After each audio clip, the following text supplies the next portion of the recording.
referendum season, and the referendum is coming on the 6th of April in the Netherlands, where they're going to have a referendum on the Ukrainian deal, and the opinion polls show they are going to reject it. And just today, Mr. Orban has announced there is going to be a referendum in Hungary, where they're going to have a referendum on whether they should be forced to accept mandatory quotas for migrants after the grievous errors of the EU's common asylum policy, not to mention Mrs. Merkel's pronouncements. And overnight we get a Czech Premier telling us that there is now demand building in the Czech Republic to have a referendum on membership. Oh, and I nearly forgot. There's going to be a British referendum on June the 23rd on whether we remain or leave the European Union. And this follows a 40-hour summit where Mr. Cameron, doing his modern-day impression of Oliver Twist, went up to Mr. Tusk and said, "Please, sir, can I have some more concessions?" Well, he didn't get very much, did he? We're allowed to change ever so slightly migrant benefits for a short period of time, and we're told that in future we won't be committed to ever closer union. And on the basis of all of that, we're going to have a referendum that the Prime Minister says on a deal that is legally binding. And indeed, Mr. Tusk joined in with this today by saying the British deal was legally binding.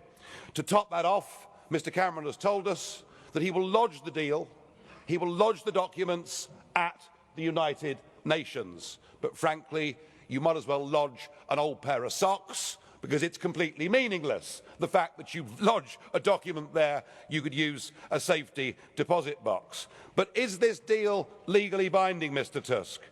Well, the ECJ themselves said in 2008 that the obligations imposed by an international agreement cannot have the effect of prejudicing the constitutional principles of the EU treaties, which means the ECJ rule in favour of the existing treaties until we get a new treaty.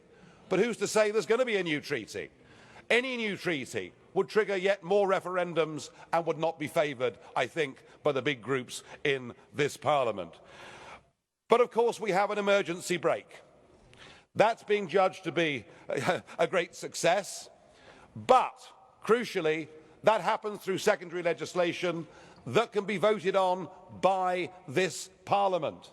So what happens? We have a referendum, we follow Mr. Cameron, we vote to remain, and then we come back to this Parliament. Is this Parliament going to support British exceptionalism? And I think we've heard voices today that make it perfectly clear that that will not happen. So the deal, Mr. Tusk, and Mr. Cameron, if you're listening, is not legally binding in any way at all. And I have to say the British public will decide which is our safest option. Is it safe to stay within an organisation whose own police boss tells us there are 3,000 to 5,000 terrorists that have now come into our continent through the migrant crisis, or is it safest to take back control of our own borders and our own democracy? After much consideration, I have decided to opt to vote for us to leave.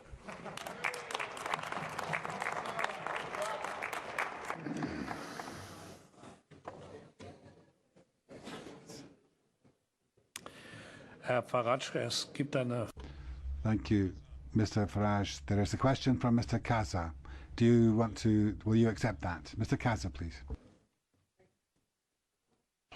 Thank you, Mr. Chairman. Well, we all know that Mr. Farage has been working for Britain to leave since I joined here in Parliament 11 years ago. He has tried local elections in the United Kingdom, but he didn't have any success, did he? Then he went for the general elections in the United Kingdom, hardly a success there. On the contrary, he secured a bigger majority for David Cameron and the Conservative Party. Now, if in the referendum, which he always wanted, the majority of the British people say yes, meaning to stay part of us in the European Union, will he call it a day and retire from politics? Or would he want another chance to stay here, enjoying the company of us Europeans? Well, Mr. Kaza, I don't know who's been briefing you on UKIP's electoral history. You perhaps haven't got a very good memory, I'm not sure.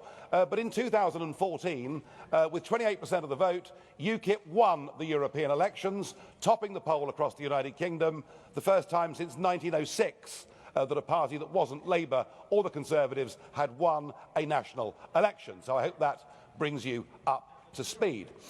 As for the referendum, yeah, I believe it is a once-in-a-lifetime opportunity. I'm certain that if we vote to remain, we're unlikely ever to get another opportunity, and we will sink deeper inside this political union. But I think there's every chance now that the momentum is on our side of the argument, and so yes, we're going to vote to leave, and within a short period of time, all the British MEPs will be gone. How about that? You didn't frankly have the balls to put country before party.